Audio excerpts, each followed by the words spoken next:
Capítulo 2. A cicatriz. Harry estava deitado de costas, respirando com esforço como se tivesse corrido. Acordara de um sonho vívido, apertando o rosto com as mãos. A antiga cicatriz em sua testa, que tinha a forma de um raio, ardia sob seus dedos como se alguém tivesse comprimido sua pele com um arame em brasa. Ele se sentou, uma das mãos ainda na cicatriz, a outra estendida no escuro à procura dos óculos que deixara na mesa de cabeceira. Ele os colocou e o quarto entrou em foco, iluminado por uma luz fraca e nevoada vinda de um lampião de rua fora da janela. Harry tornou a passar os dedos pela cicatriz. Continuava dolorida. Ele acendeu o abajur ao seu lado, saiu da cama, atravessou o quarto, abriu o guarda-roupa e espiou no espelho que havia do lado interno da porta. Um menino magricela de 14 anos olhou para ele, os olhos muito verdes e intrigados sob os cabelos negros em desalinho.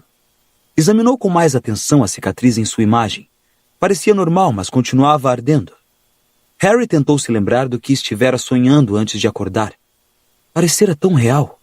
Havia duas pessoas que ele conhecia e uma que não conhecia. Ele se concentrou, enrugando a testa, tentando se lembrar. Veio à sua mente a imagem pouco nítida de um quarto escuro. Havia uma cobra em cima de um tapete diante da lareira. Um homenzinho chamado Pedro, de apelido Rabicho. E uma voz aguda e fria. A voz de Lord Voldemort. Só de pensar, Harry teve a sensação de que uma pedra de gelo estava descendo para o seu estômago. Fechou os olhos com força e tentou se lembrar que aparência tinha Voldemort, mas foi impossível. Tudo o que Harry sabia era que no momento em que a poltrona girara, vira o que estava sentado nela, sentira um espasmo de horror que o acordara. Ou fora a dor na cicatriz? E quem era o velho? Porque sem dúvida havia um velho. Harry o vira cair no chão. Tudo estava ficando confuso. O garoto levou as mãos ao rosto, tampando a visão do quarto em que estava, tentando reter a imagem daquele outro mal iluminado, mas era o mesmo que tentar segurar água com as mãos. Os detalhes agora desapareciam com a mesma rapidez com que ele tentava retê-los. Voldemort e Rabicho estiveram conversando sobre alguém que haviam matado, embora Harry não conseguisse lembrar o nome, e estiveram planejando matar mais alguém. Ele. Harry tirou as mãos do rosto, abriu os olhos e contemplou o quarto a toda a volta como se esperasse ver alguma coisa diferente ali. Como era de esperar, havia uma quantidade extraordinária de coisas diferentes em seu quarto. Havia um malão de madeira aberto ao pé da cama, deixando à mostra um caldeirão, uma vassoura, vestes negras e vários livros de feitiços. Rolos de pergaminho atulhavam a parte do tampo de sua escrivaninha que não estava levantada por causa de uma enorme gaiola vazia, em que sua coruja muito branca e de viges normalmente se encarapitava. No chão ao lado de sua cama havia um livro aberto. Ele o estivera lendo antes de adormecer na véspera. As ilustrações do livro se mexiam. Homens com vestes laranja vivo voavam em vassouras e entravam e saíam do seu campo de visão, jogando uma bola vermelha. Harry foi até o livro, apanhou-o e assistiu a um dos bruxos marcar um gol espetacular, enfiando a bola por um aro a 15 metros de altura. Então o garoto fechou o livro. Nem mesmo o quadribol, na opinião de Harry, o melhor esporte do mundo, conseguiria distraí-lo naquele momento. Ele repôs o livro voando com os cannons sobre a mesa de cabeceira, dirigiu-se à janela e afastou as cortinas para olhar a rua lá embaixo. A Rua dos Alfeneiros tinha o aspecto exato que uma rua de subúrbio respeitável deveria ter nas primeiras horas de um sábado. Todas as cortinas estavam fechadas. Até onde Harry pôde ver no escuro, não havia um único ser vivo à vista, nem mesmo um gato. Contudo... Harry voltou inquieto para a cama e se sentou, passando mais uma vez um dedo pela cicatriz. Não era a dor que o incomodava. Harry não era estranho à dor e aos ferimentos. Uma vez perdera todos os ossos do braço direito e sentira a dor de recuperá-los em uma noite. O mesmo braço fora perfurado pela presa venenosa de uma cobra pouco tempo depois. Ainda no ano anterior, ele despencara 15 metros da vassoura em que voava. Estava acostumado com acidentes e ferimentos incomuns. Eram inevitáveis quando se frequentava a escola de magia e bruxaria de Hogwarts e se tinha um pendor para atrair confusões. Não, a coisa que estava incomodando Harry era que da última vez que sua cicatriz doera, fora porque Voldemort tinha andado por perto. Mas o bruxo não poderia estar ali, naquela hora. A ideia de Voldemort estar rondando a Rua dos Alfeneiros era absurda, impossível. Harry parou para escutar com atenção o silêncio à sua volta. Estaria esperando ouvir o rangido de um degrau? O farfalhar de uma capa? Então teve um leve sobressalto. Seu primo Duda acabara de soltar um tremendo ronco no quarto ao lado. Harry deu em si mesmo uma sacudidela imaginária. Estava sendo burro. Não havia mais ninguém em casa, exceto o tio Walter, a tia Petúnia e Duda, e era evidente que eles ainda dormiam embalados por sonhos tranquilos e indolores. Era quando dormiam que Harry mais gostava dos Dursley. Não porque não o ajudassem em nada quando estavam acordados. Tio Walter, tia Petúnia e Duda eram os únicos parentes vivos de Harry. Eram trouxas, não eram bruxos, que odiavam e desprezavam qualquer forma de magia, o que significava que Harry era tão bem-vindo em sua casa quanto uma pelota de mofo. Eles explicaram as longas ausências de Harry nos últimos 3 anos, dizendo a todos que o garoto estudava no centro St. Brutus para meninos irrecuperáveis. Sabiam muito bem que, como bruxo menor de idade, Harry era proibido de usar a magia fora de Hogwarts, mas não perdiam a mania de culpá-lo por tudo o que acontecia de errado na casa. Harry nunca pudera fazer confidências a eles, nem contar nada de sua vida no mundo da magia.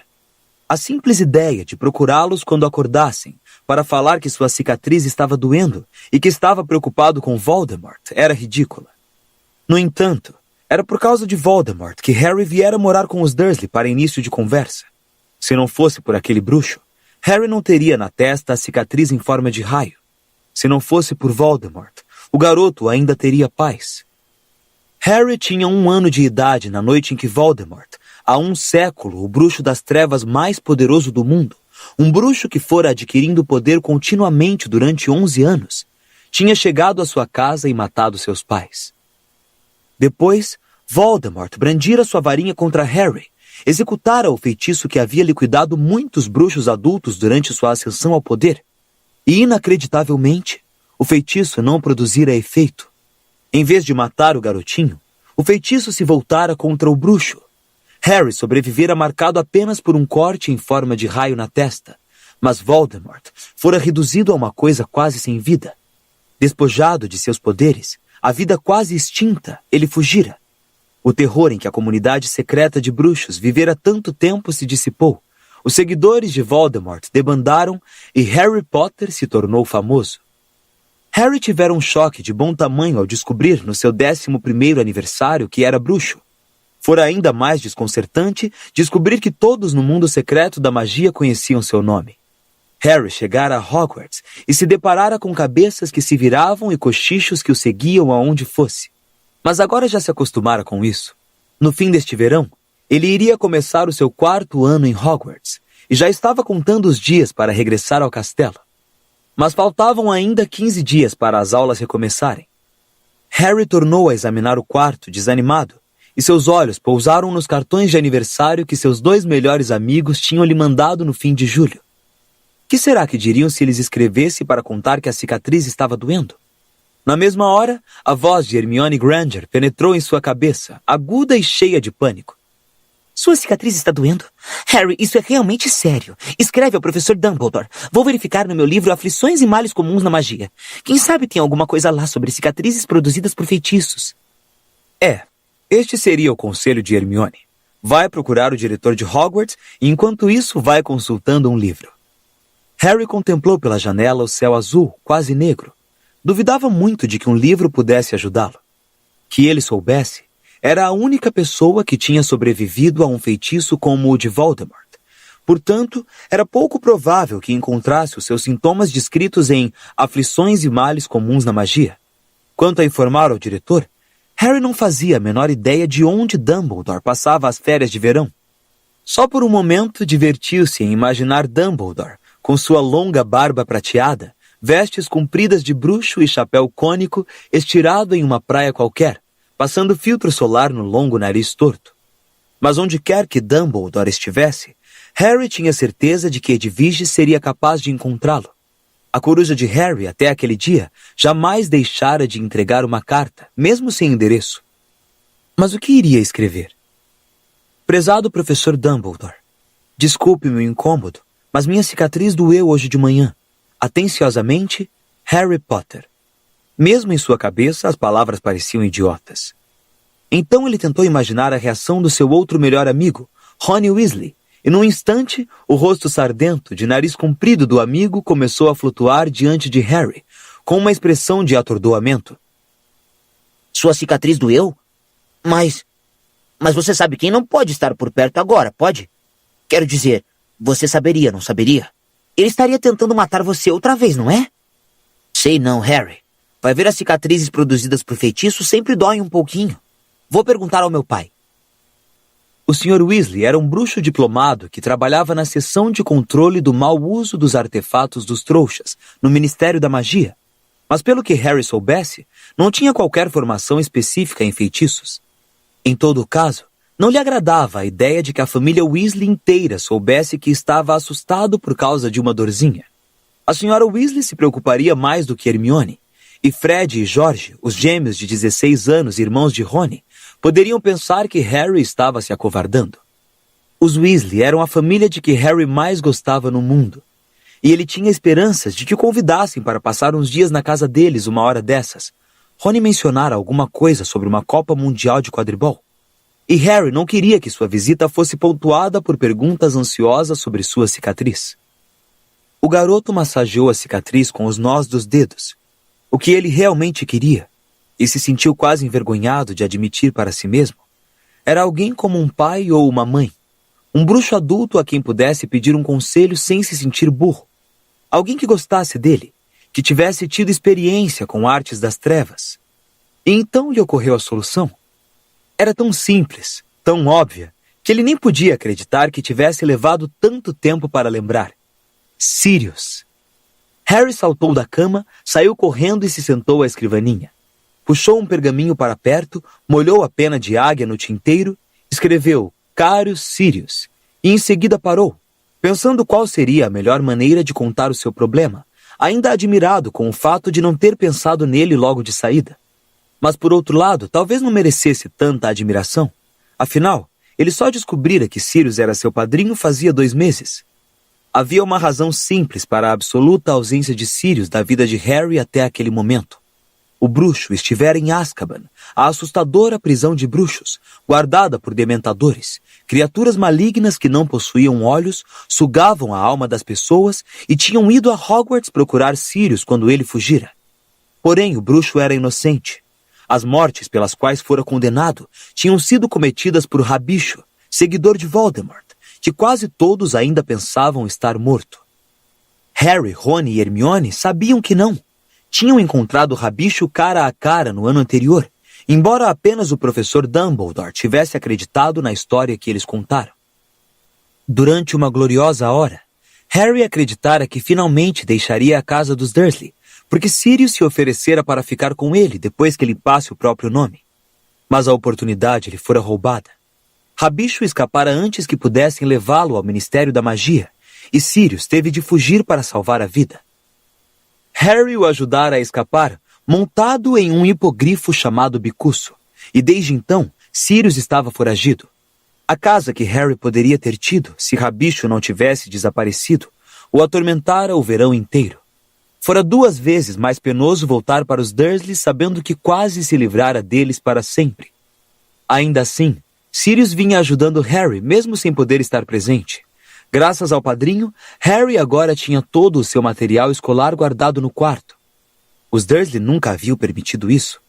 O desejo geral de tornar a vida de Harry a mais infeliz possível, somado ao medo dos seus poderes, levara os tios, nos verões anteriores, a trancar o malão de escola do garoto no armário sob a escada. Mas a atitude dos Dursley mudara desde que descobriram que Harry tinha um perigoso condenado como padrinho. Harry, convenientemente, se esquecera de acrescentar que Sirius era inocente. O garoto recebera 2 cartas de Sirius desde que voltara à Rua dos Alfeneiros. Ambas tinham sido entregues não por corujas, como era costume entre os bruxos, mas por grandes e coloridos pássaros tropicais. Edviges não aprovara aqueles intrusos espalhafatosos. Relutara muito em permitir que eles usassem o seu bebedouro antes de irem embora.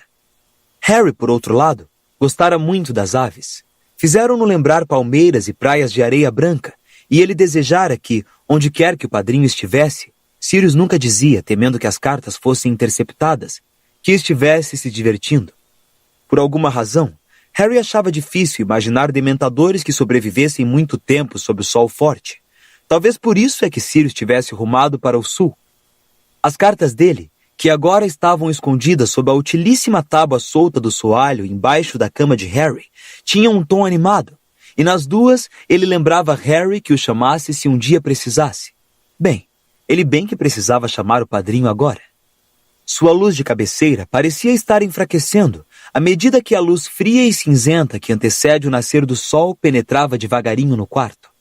Finalmente, quando o sol nasceu, quando as paredes do quarto ficaram douradas e quando ele ouviu sons de gente se mexendo no quarto de tio Walter e tia Petúnia, Harry tirou os pedaços amassados de pergaminho de cima da escrivaninha e releu a carta que escrevera.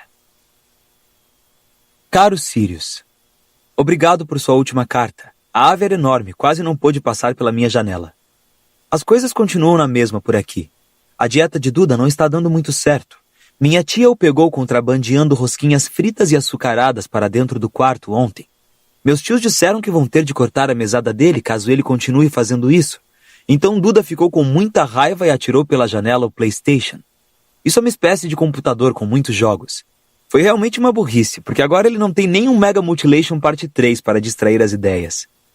Eu vou bem, principalmente porque os Dursley estão apavorados que você possa aparecer e transformar eles em morcegos se eu pedir. Mas aconteceu uma coisa estranha hoje de madrugada. Minha cicatriz doeu outra vez. A última vez que isto aconteceu foi porque Voldemort estava em Hogwarts. Mas acho que ele não pode estar por perto agora, pode? Você sabe se cicatrizes produzidas por um feitiço podem doer até anos depois? Vou mandar esta carta quando Edviges voltar. No momento ela saiu para caçar. Diga olá ao bicuço por mim. Harry. Pensou Harry. Parecia boa. Não fazia sentido incluir o sonho. Ele não queria que a carta deixasse transparecer que estava muito preocupado. O garoto enrolou o pergaminho e deixou-o em cima da escrivaninha, pronto para quando Edviges voltasse. Depois se levantou, se espreguiçou e abriu mais uma vez o guarda-roupa. Sem olhar para a imagem refletida no espelho, começou a se vestir para ir tomar o café da manhã.